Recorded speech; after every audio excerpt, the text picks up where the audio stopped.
आज 8 सितंबर है और आज जम्मू कश्मीर नेशनल कॉन्फ्रेंस द्वारा शेख मोहम्मद अब्दुल्ला को खिराज अकीदत पेश की जा रही है। आज ही के दिन यानी 8 सितंबर 1982 को शेख मोहम्मद अब्दुल्ला का निधन हुआ था। शेख मोहम्मद अब्दुल्ला जम्मू कश्मीर नेशनल कॉन्फ्रेंस के बानी थे और उन्होंने कश्मीरी पॉलिटिक्स में एक अहम भूमिका निभाई थी।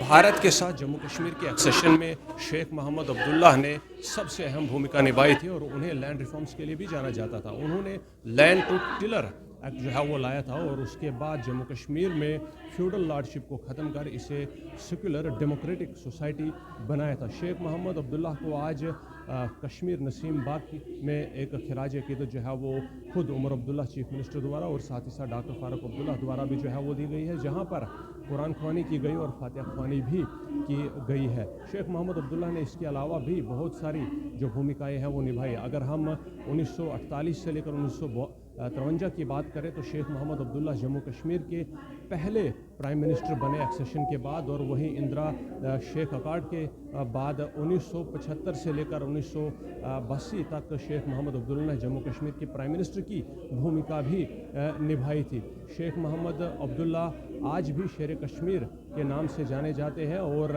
हिंदू मुस्लिम सिख इत्तेहाद के लिए उनकी भूमिका सबसे अहम रही है, जो उनकी ज़िंदगी का एक अहम मकसद भी बनी और आज भी नेशनल कॉन्फ्रेंस इस नारे को लेकर काम कर रही है। फ़िलहाल जम्मू कश्मीर में आज उन्हें खिराज अकीदत पेश की जा रही है।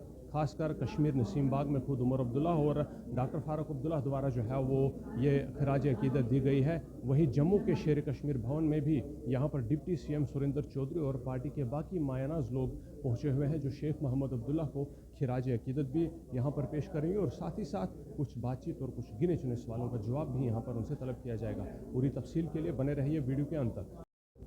आपने इसी वादे के साथ जम्मू कश्मीर में स्टेट का दर्जा हटाया था कि यहाँ उग्रवाद खत्म हो, तो क्यों नहीं खत्म हुआ?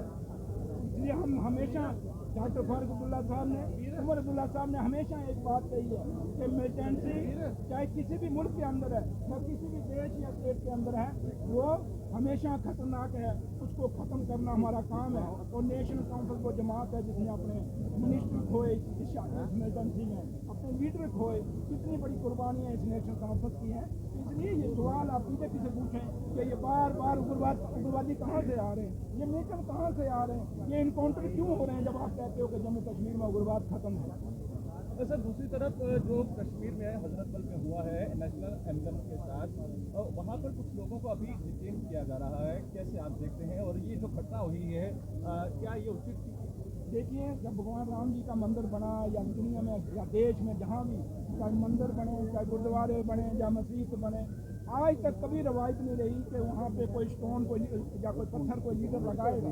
ये पहली दफ़ा हुआ है कि बीजेपी के एक अनपढ़ नेता जिसको ना सियासत का पता, ना धर्म का पता, ना उसको भाईचारे का पता, उसने एक ऐसा किया है जो जिस पे आज रिलीजियस लीडर जो हैं वो अपने बयान दे रहे हैं। और मैं नहीं समझता कि उसको मुझे बयान देना चाहिए, लेकिन मैं इतना जरूर कहूँगा कि हर पॉलिटिकल पार्टी को इस मंदिर, मस्जिद और गुरुद्वारों से, इन सियासतों से दूर रहना चाहिए। सियासत करने के और बड़ी जगह हैं, खाली इन चीज़ों पर अगर आप सियासत नहीं करेंगे तो अच्छा रहेगा। अगर इन जगहों पर जाना है तो उस भगवान, उस अल्लाह को, उस वाहिगुरु को नाम लें, ना कि वहाँ पे जाकर तो माता वैष्णो देवी 40 सालों की मोदी स्पेशल कमेटी का गठन हुआ है, लेकिन कार्रवाई अभी तक किसी पर नहीं। मैंने आपको वही कहा कि ये यहाँ पे इस माता श्राइन बोर्ड का जो श्राइन बोर्ड है माता वैष्णो देवी का, इसके चेयरमैन एलजी साहब हैं। और जब यात्रा नहीं रुकी, ये लोग मारे गए, तो वहाँ जैसे अगर कोई कल बात होती है तो चीफ मिनिस्टर पर आएगी, जम्मू कश्मीर के उमर साहब पे आएगी, कोई ऐसा हादसा होगा कि इन्होंने क्यों नहीं किया। तो आज पूरी बात जो है वो एलजी साहब पे जाती है।